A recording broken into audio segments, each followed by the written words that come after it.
Oke, Assalamualaikum warahmatullahi wabarakatuh. Saya akan menjelaskan lebih dalam mengenai template observation assessment. Jadi di sini tuh template ini dipergunakan pada saat kita melakukan audit dan ditemukan sebuah temuan. Temuan itu artinya ada ketidaksesuaian dengan antara realisasinya dengan aturan yang seharusnya. Nah, pada saat hal itu terjadi, maka template ini dipergunakan untuk membantu auditor dalam membuat suatu keputusan auditnya. Nah, yang pertama, ini misalnya saya akan kasih contoh supaya lebih memudahkan. Observation summary. Jadi misalnya gini, ini observation summary itu temuannya apa sih? Misal kalau untuk mahasiswa DO drop out nih misalnya. Nah, kondisinya seperti apa mengenai DO ini? Misalnya, dari 5 tahun terakhir ini jumlah mahasiswa di Universitas Widyatama itu yang DO itu naik gitu, atau yang masa studinya lebih dari 7 tahun itu naik. Nah, ini juga kan akan membahayakan bagi universitas gitu ya. Nah, kemudian kriterianya apa? Artinya standar, terus kemudian kebijakan atau prosedur yang berlakunya seperti apa. Misal, kalau dari kebijakan eksternal ini kan ada peraturan pemerintah Ristek Dikti nomor sekian berkaitan tentang tugas akhir mahasiswa, atau berkaitan tentang masa studi mahasiswa, berkaitan tentang dropout mahasiswa, misalnya seperti itu. Itu mungkin bisa lebih dari satu. Kalian nanti bisa searching sendiri, misalnya berkaitan apa aturan-aturan yang berkaitan tentang DO tersebut. Kemudian bisa jadi berkaitan tentang ISO-nya, karena keberlangsungan usahanya nantinya. ISO ini kan juga mutu ya, menilai tentang mutunya. Makanya di sini kriterianya juga mungkin bisa ke ISO International Standard Operation. Nah, kemudian mungkin ada kebijakan internal. Nah, kebijakan internal ini apa? Misalnya SK Rektor nomor sekian mengenai apa? Batas dropout ini dalam 1 tahun satu prodi itu berapa persen, tidak lebih dari 6%. Nah, itu bisa jadi merupakan sebuah kriteria gitu ya yang eksis gitu. Terus kemudian yang keempat adalah cause-nya. Nah, kenapa ini terjadi? Jumlah mahasiswa yang DO ini terjadi bisa jadi yang pertama itu karena tidak ada monitoring sama sekali oleh prodi ataupun oleh dosen pembimbing, jadi loss saja seperti itu. Kemudian juga bisa jadi mahasiswa lalai, keenakan kuliah mungkin, atau mau jadi expert akuntan mungkin sampai 7 tahun gitu ya. Nah, bisa jadi seperti itu. Nah, makanya atau juga sekarang nih, yang sekarang terjadi itu adanya suatu pandemi, sehingga pandemi yang berkepanjangan sehingga mengakibatkan adanya krisis moneter. Nah, krisis moneter yang berkepanjangan sehingga membuat mahasiswa itu tidak aktif selama berapa tahun, misalnya karena pembiayaan tidak ada. Bisa jadi seperti itu. Terus kemudian selanjutnya adalah efeknya nih. Efeknya tuh apa gitu ketika DO ini naik? Ini banyak sekali. Misalnya efeknya itu penilaian institusi turun, ranking Universitas Widyatama turun. Karena apa? Mungkin akreditasi pun turun akibat banyaknya DO. Terus kemudian apa? Ketika ini banyak yang turun, prestasi mahasiswa pun turun, kemudian nilai akreditasi turun, otomatis promosi pun turun gitu kan. Artinya promosi di sini tuh bukan usaha promosinya, tapi mahasiswa untuk masuk ke Widyatama pun ngelihat, oh akreditasinya dari A misalnya menjadi C. Nah, ini kan turunnya drastis, atau menjadi B, itu pasti akan berpengaruh terhadap penurunan jumlah mahasiswa. Nah, ketika dari tahun ke tahun juga mahasiswa terus turun, nah ini kan juga akan berpengaruh terhadap keberlangsungan hidup universitas. Nah, kemudian selanjutnya adalah compensating kontrolnya. Nah, kontrolnya harus dibuat seperti apa? Ya, misalnya dengan cara apa? Buatlah prosedur gitu ya, prosedur untuk melakukan monitoring dan evaluasi yang dilakukan oleh prodi ataupun oleh dosen pembimbing. Nah, kemudian conclusion-nya apa?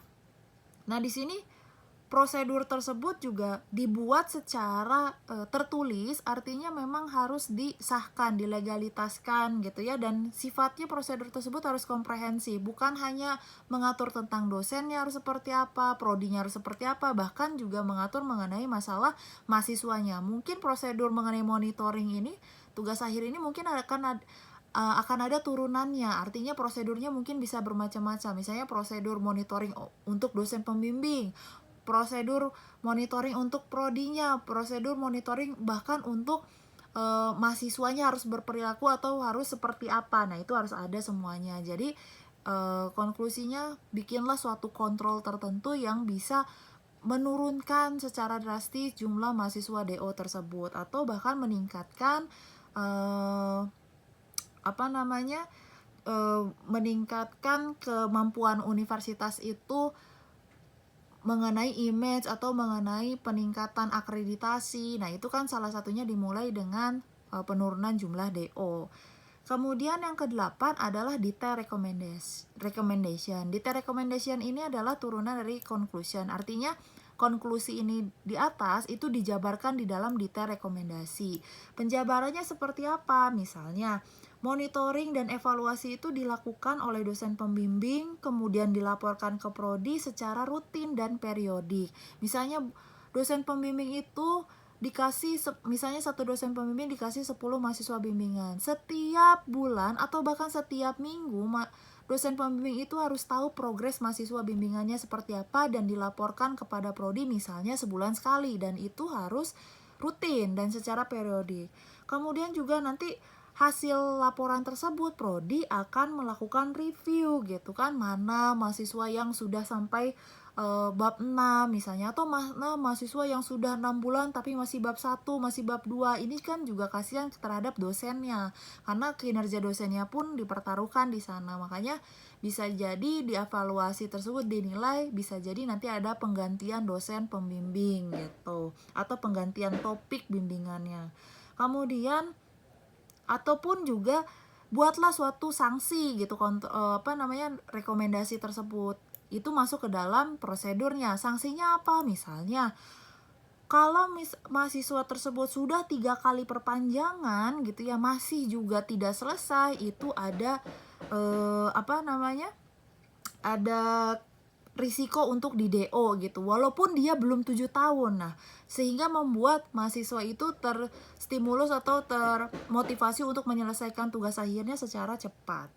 Nah, kemudian manajemen solusinya seperti apa? Nah, bisa jadi manajemen ini memiliki solusi yang mungkin lebih detail, karena bagaimanapun yang tahu lebih detail itu adalah seorang manajernya.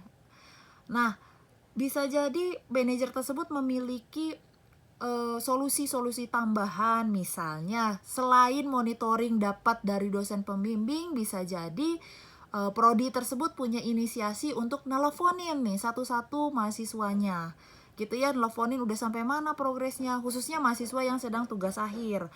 Nah, kemudian atau jika manajemen solusinya ternyata tidak menerima rekomendasi dari auditornya karena dianggap menyulitkan, menyusahkan gitu ya, terlalu detail gitu ya, atau terlalu ngapain sih gitu ya kita melakukan monitoring sampai sedetail itu misalnya ya, berarti dia harus terima risiko-risiko tadi yang dijelaskan di sebelumnya gitu ya, efek-efeknya seperti apa. Nah, itu manajemen solution. Jadi solusi dari manajemen ini bisa menerima atau tidak, tapi ketika dia tidak menerima, dia harus tahu risikonya seperti apa.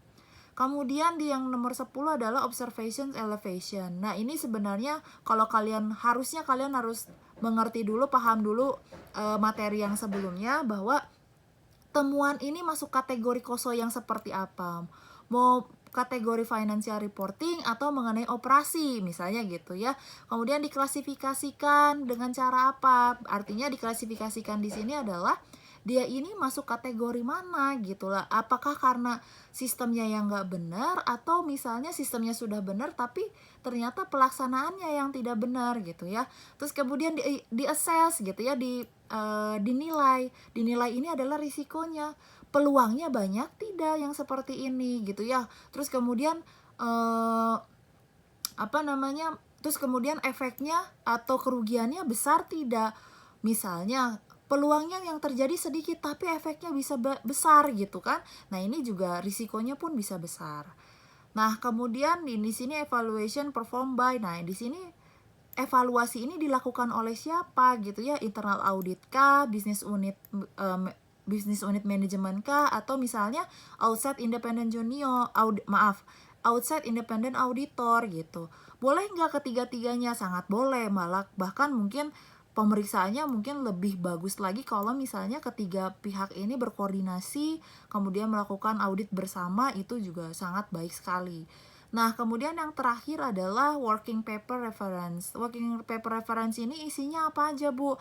Ini bisa jadi lampiran-lampiran dari misalnya tadi, salah satunya adalah kriteria lampiran dari SK Permenristek Dikti, Permenristek Dikti atau SK dari Dikti, surat edaran dari Dikti atau SK Rektor misalnya, itu dilampirkan di sini untuk menunjang dalam proses penilaian temuan tersebut. Nah, mungkin sampai di situ mengenai penjelasan singkat tentang penilaian temuan yang pada saat mungkin ada, dan bahkan bukan mungkin lagi ya, ini kemungkinan besarnya pasti akan selalu ada dalam proses audit. Baik, sampai di sini. Jika ada yang mau ditanyakan, mangga kalian atau didiskusikan, mangga di dalam forum. Sekian dan terima kasih. Wassalamualaikum warahmatullahi wabarakatuh.